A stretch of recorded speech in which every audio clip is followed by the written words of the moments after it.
Meus irmãos e minhas irmãs, paz e bem, bom domingo. Voltamos hoje à leitura semi-contínua do Evangelho e da Carta aos Hebreus, depois do domingo passado, que foi interrompido por causa da solenidade da Assunção de Nossa Senhora. A cada domingo do tempo comum, nós escutamos um dos evangelhos sinóticos, ou seja, aqueles que são semelhantes entre si, Mateus, Marcos e Lucas. Este ano estamos escutando do Evangelho de Lucas e a primeira leitura é escolhido o tema do Evangelho no Antigo Testamento.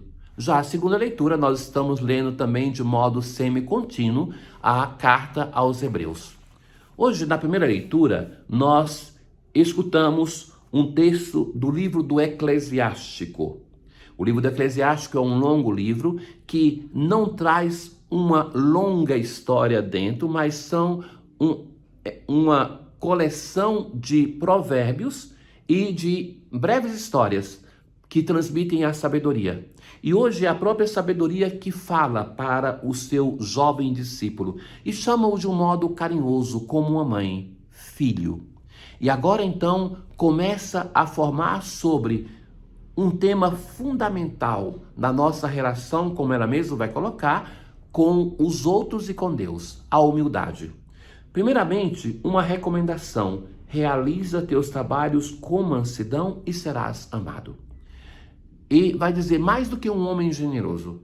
Então, a mansidão, a humildade nos coloca em uma relação com o outro que abre a porta do coração do irmão para uma relação verdadeira comigo, que produz o amor, produz a amizade. Mas depois vai continuar. Deverás praticar a humildade e assim encontrarás graça diante de Deus.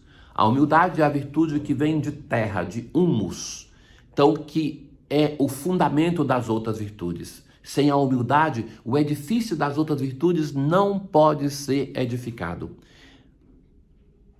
Mas vai dizer assim: muitos são altaneiros e ilustres, mas é aos humildes que ele revela os seus mistérios.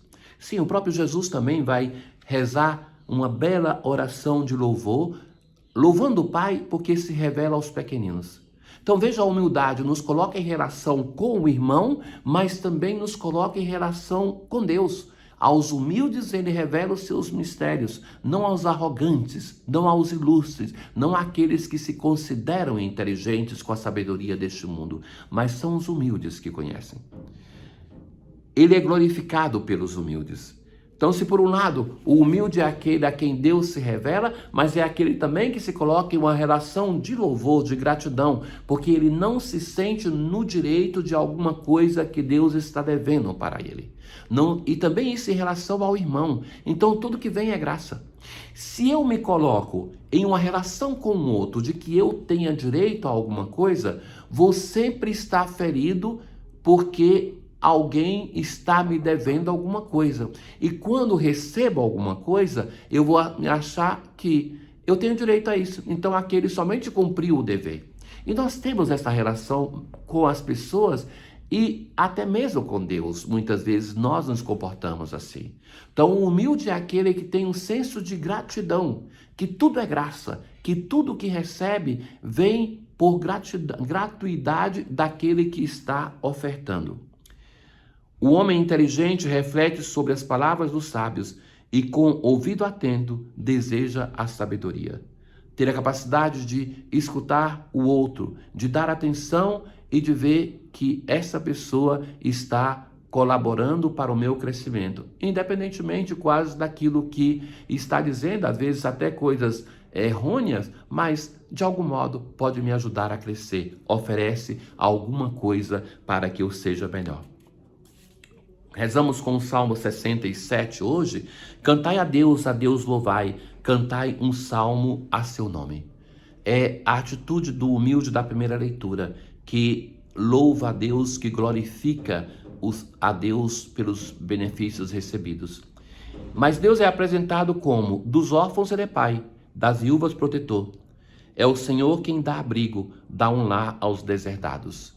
Deus que protege aqueles que são os mais frágeis, que são aqueles que são abandonados pela sociedade, que o povo de Israel recomendava que tivesse atenção e que Deus é o primeiro que o faz. Derramaste lá do alto uma chuva generosa, e a chuva então é aquilo que mostra a grandeza e a gratuidade de Deus, porque cai sobre justos e injustos. Com carinho preparastes essa terra para o pobre. Se conta de fato no livro do Êxodo que quando o povo de Israel tinha as manifestações de Deus, as teofanias do Monte Sinai, há um momento eles vão pedir uma coisa curiosa, para que Deus não fale mais para todo mundo, porque eles ficavam aterrorizados. E pedem que Deus fale então com Moisés e Arão. Hoje, na carta aos Hebreus, que faz uma leitura de diversos episódios do Antigo Testamento para dizer que em Jesus se realizou algo muito mais perfeito, que o Antigo Testamento era figura, ele vai recordar este momento do Antigo Testamento. Vós não vos aproximastes de uma realidade palpável, que os ouvintes suplicavam para que não continuasse. Então, que era aquele momento ali que eu citei. Mas vós vos aproximastes do monte Sião e da cidade do Deus vivo, a Jerusalém celeste. Vos aproximastes de Jesus, mediador da nova aliança. É ele que é a realização plena de uma promessa feita no Antigo Testamento e que se realiza para nós, para o Senhor Jesus e no Senhor Jesus de um modo definitivo. Na aclamação do Evangelho de hoje, tomai meu jugo sobre vós e aprendei de mim, que sou manso e humilde de coração. Encontramos hoje Jesus em uma página lucana bela, mais uma vez, em que toca um tema preferencial de Lucas, a atenção de Jesus sobre os mais pobres, sobre os mais frágeis. E então, Jesus vai aproveitar de um encontro na casa de um chefe dos fariseus em dia de sábado. Depois do momento de oração, de pregação na sinagoga, era comum que o chefe chamasse um convidado ilustre, um homenageado. E esse é Jesus nesse dia. Ele está em um momento de tensão, porque ele fez uma cura em dia de sábado e eles querem um pouco uma explicação, porque não aceitavam isso. E então Jesus é observado por eles, por causa dessa sua bondade, e Jesus, que é um observador, ele começa a ver como todos eles buscavam o primeiro lugar, ou seja, aquele perto de Jesus, o homenageado. E então Jesus observa isso e vai contar uma parábola. Quando tu fores convidado para uma festa de casamento, não ocupes o primeiro lugar, porque pode ter um convidado mais ilustre do que você e o dono da festa vem dizer, dá o lugar a ele.